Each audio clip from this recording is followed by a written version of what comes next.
I'd just like to start by doing a shout out to our three main partners.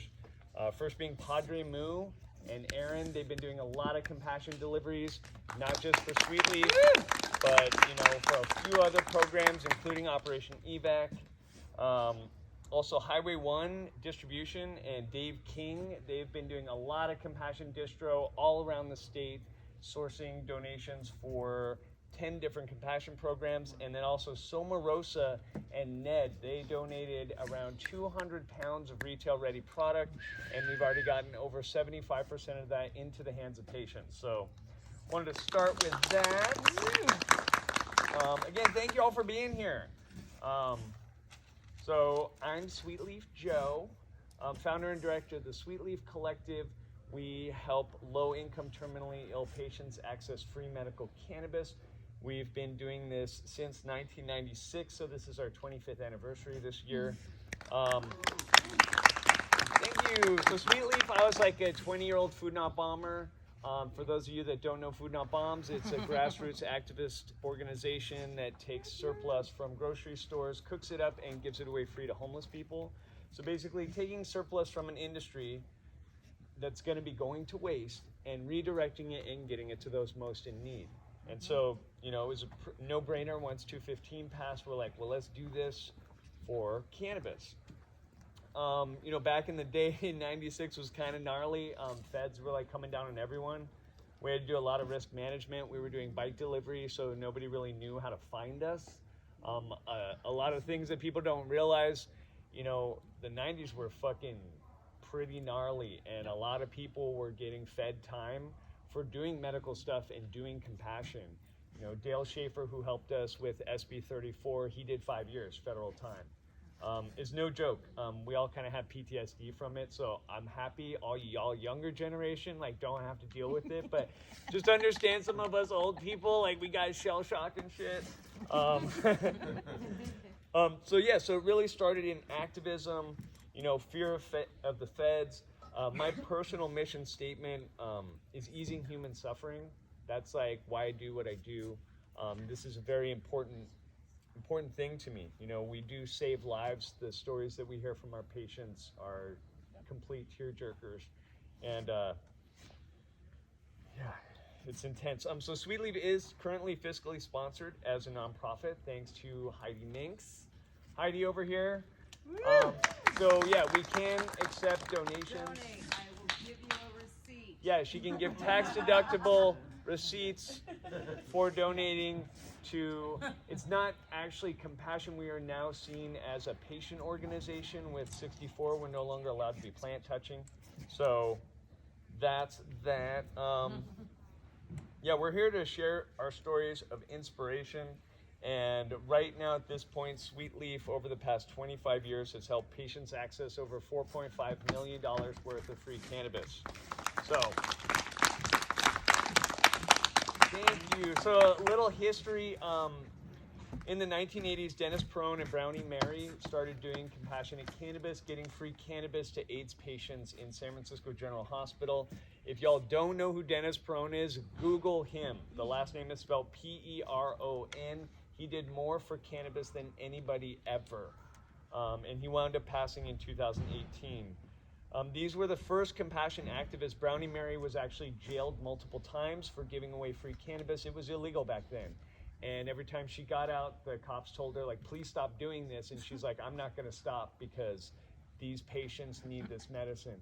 So these are the true trailblazers of our industry. This is how we got medical. Medical is how we got recreational. So this is the history of our movement. In 1993, Dennis and Brownie Mary got Measure P passed in San Francisco. It was the first medical law on the books. It was just the city and county of San Francisco. And then fast forward to 96, Dennis was one of the co-authors of Proposition 215, the original medical marijuana law that changed everything. That's when I started Sweetleaf, basically following in their footsteps. We helped the low-income HIV/AIDS community in San Francisco. And so in the 2000s, we got SB 420 that set up collectives. We started to be more regulated and get more normalized. We had, guidance from governments about, how to do these things. 2010s, new compassion programs serving veterans, seniors, children with disabilities started popping up. Then we hit Prop 64, which did not make a distinction between commercial and non-commercial cannabis. So all cannabis was taxed the same. 2019, we had to do fundraising to pay the state taxes so that we could give away free cannabis. It's one of the only times I've heard of philanthropy being taxed. And so we knew we had to deal with that. And so Sweetleaf and Operation Evac, Ryan Miller over here with the phone, and Sean Kiernan with Read for Warriors, we all got together with some other compassion programs. It was SB 829 at the time. We got it all the way to the governor's desk. He vetoed it. We did the same thing the next year because we couldn't stop. We knew this was important and we had to do it. That time the governor did sign it. Now that was a major occurrence because it's the first time our nonprofit sector has been acknowledged by a large governmental entity. And if you look at what happened in Colorado, Oregon, and Washington when they made recreational cannabis, their nonprofits disappeared. And if we didn't fight here, that was going to be the same course for the whole country. So what we did here really meant something, and it wasn't just for California, it was for this whole country. We have senators in DC now talking about federal legalization, and they're talking about nonprofit protections because of what we did. So super, super important. And again, Ryan Miller over here and Sean Kiernan, like Sweetleaf, we got a foot in the door because Senator Wiener was the one who, authored the bill and got it put out there, but it was the veterans that flipped the Republicans. This was a tax bill. You need a super majority to have it pass. That's a 67% yes vote. It's not a 51%, and they're the ones who flipped everybody. So also SB 34 was renamed the Brownie Mary and Dennis Peron Compassion Act, so we got to immortalize, the originals. How am I doing on time? You are at 7 minutes. Oh my God, I'm so long-winded.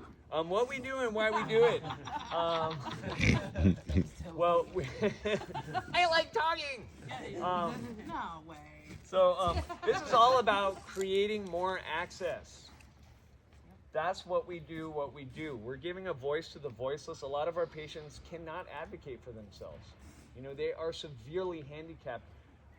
Ed Gallagher, one of our patients who we were bringing to Sacramento, is a great example.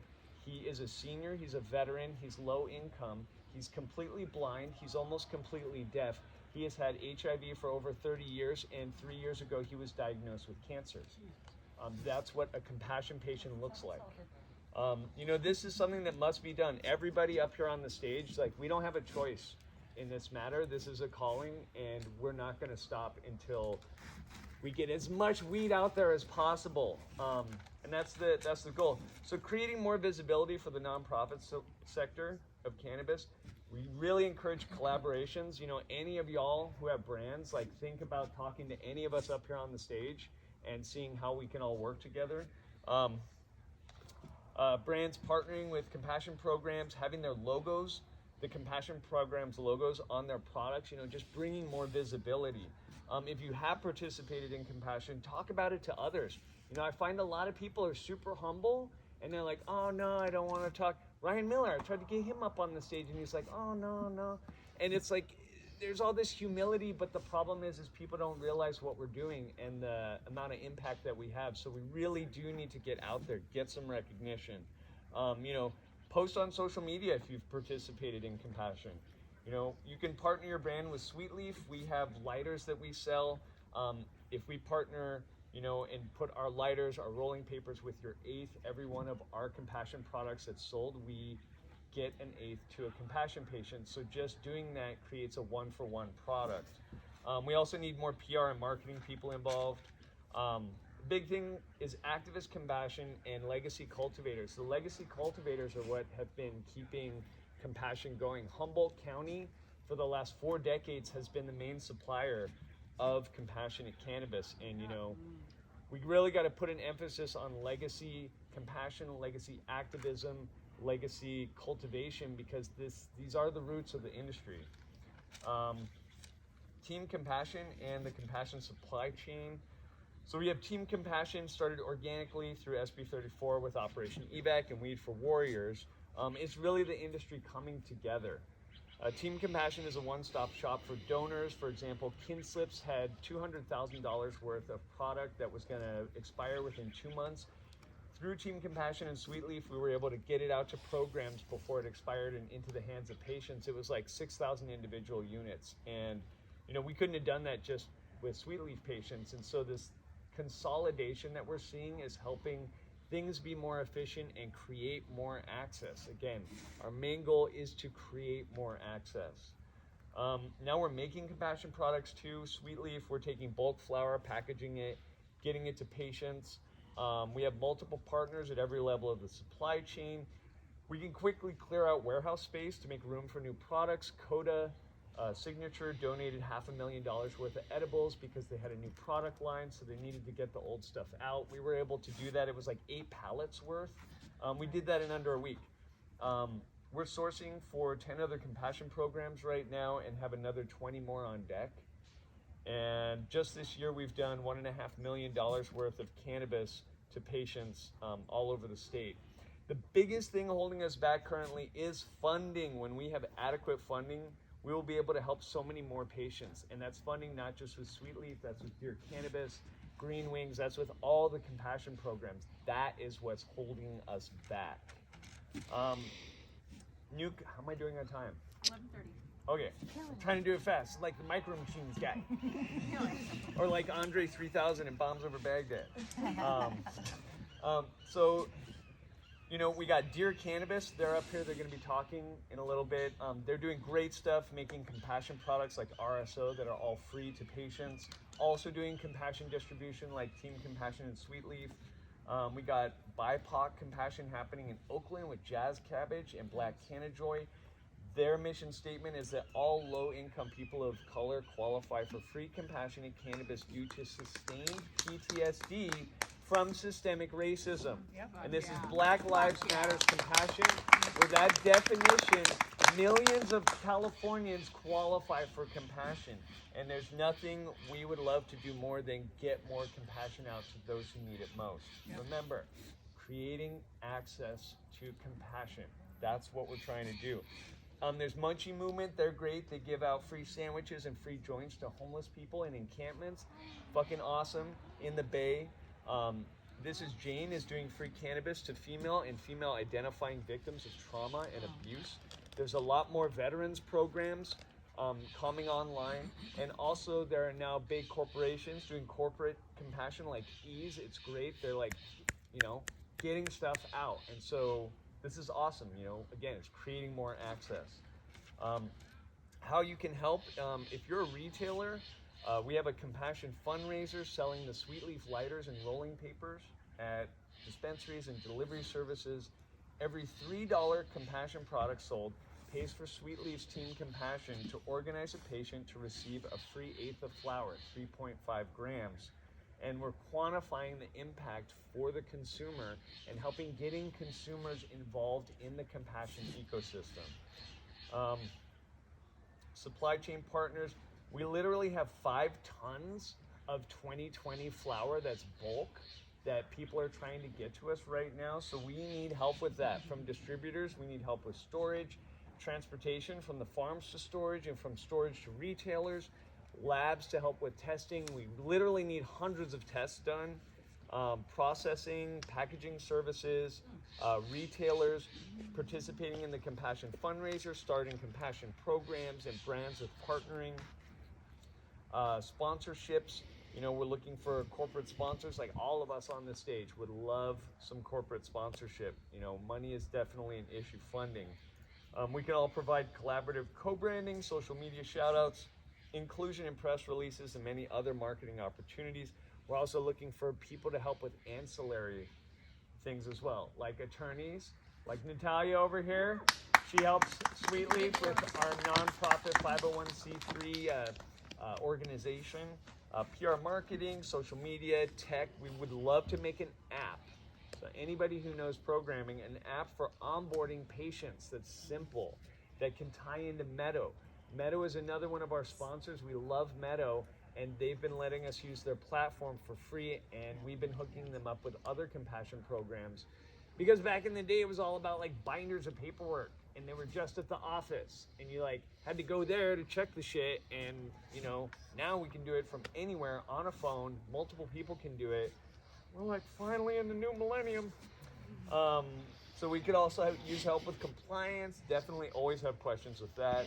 Reporters writing articles, web design.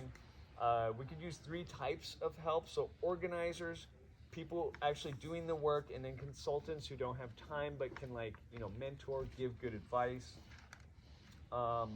Everyone you see up here is overloaded. We are doing too much work. We want to do more, but we have limited bandwidth, so we just want to incorporate more people. We're always looking for help, all of us. Long-term goals, how am I doing on time? 15:47. Okay. I hope this isn't too factual, and guys are like, where's the funny bits? Break out the clown nose. I know, I forgot my clown shoes. I'm also a clown. If any of y'all saw me working the front gate, Clearly. I do clowning in war zones and developing countries for refugees and orphans. My easing human suffering isn't just with cannabis, it's also with humor. And I've done Dr. Clown for like children in oncology units, which is definitely hard, but definitely rewarding. So long-term goals, California state tax credits, like we mentioned in the last group.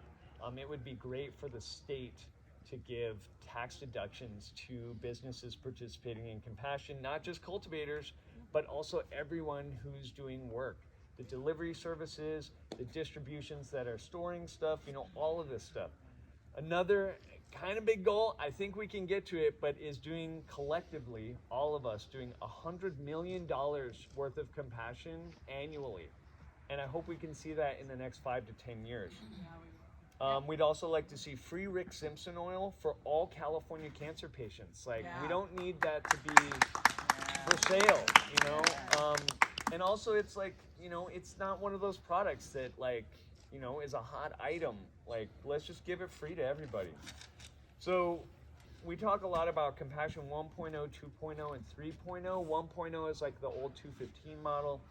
2.0, what we're seeing is like consolidation, like Team Compassion, like Dear Cannabis. You know, what we're doing is we're creating more efficiency, where we're like a one-stop shop. So the example I use is 4 brands trying to get their product to 10 different compassion programs. They're doing 40 deliveries. If they work with Sweetleaf, Sweetleaf's Team Compassion, or Dear Cannabis, they're each doing 1 delivery to the one-stop shop. That's 4. And then we do 10 deliveries to the 10 compassion programs. So we're doing all those brands in each of those deliveries. It's 14 deliveries instead of 40. Now with efficiency, we create more access. Again, that's why we're here. We're trying to create more access. The other thing I'm suggesting to people is stay in your lane. If you're a cultivator, grow. You know, if you're a compassion program, work with your patients. And Team Compassion and Dear Cannabis will handle everything in between. More efficient supply chain, creating a thriving compassion ecosystem. We're starting to see dispensaries selling the same brands that we are getting them, that we're sourcing them for their compassion programs. And it's great. Happy Day Farms is working with Cornerstone Wellness in LA, and now they're like the biggest point of sale for Happy Day Farms. And it's because Happy Day donated 10 pounds last year. And you know, it's us all working together. We're creating this thriving ecosystem that's all based in compassion, nonprofit, and heart work. You know, we love win-win-win-win-win situations. We want everyone involved feeling like they're winning. Need to get those California state tax credits. That's probably going to have to be done through a bill legislatively. Getting permitted partners partial payment for their services. Also making compassion products. Compassion 3.0, which is all the stuff we like really would wish to have happen. Maybe they will, you know, 5 years, 10 years, 25 years. But all of our supply chain partners being paid in full for their services. This will make compassion scalable. With everybody donating services, at a certain point we're going to hit the ceiling, and I don't think that ceiling is going to be 100 million. So to get to that point, we're really going to need to get everybody funded, get everybody paid. I'd love to see a Compassion Foundation awarding compassion programs grants and funding. Yeah. Well, there is nobody you can hit up who does compassion funding. They don't do grants for this. You know, we've been on the fringe forever. For years, we had to hustle. I can't really talk about some of the shit that we did, but to keep the fucking lights on, you know, we were doing a lot of traditional market stuff. Joe, you're at 20. Oh, I'm at 20? Okay, sorry. Joe talks too much. He really loves talking. Of course, insurance companies covering compassion. That would be awesome. Oh, I'm actually at the closing part. Thank you again, everyone, for being here. Could I get people to stand who have been participating in compassion or are beginning to support compassion? So, lawyers, because this is what I want everybody to look around and see. And Ryan Miller would be standing, but he's filming, so he would be with you. But this is the thing: I want you all to look around and look at each other, because we don't know each other. Fuck yeah, all you of us, guys! and look at how many people are standing up. Okay, and this is the thing: we are a community, and we all need to be working together more. We need to have visibility. You know, it's great, Ryan. You're totally humble, but like, you know, everybody needs to know about this shit. I know we're humble. We don't want to like brag about this shit, but it's like, it's fucking real. We are saving lives. All of y'all who are standing, or who were standing up, saving lives, okay? I mean, the list of brands that we've worked with, I like can't even go through it all. And I just want to thank everyone for being here. I want to thank people for participating in compassion. And again, we are here to create more access. Thank you, everyone. Thank you.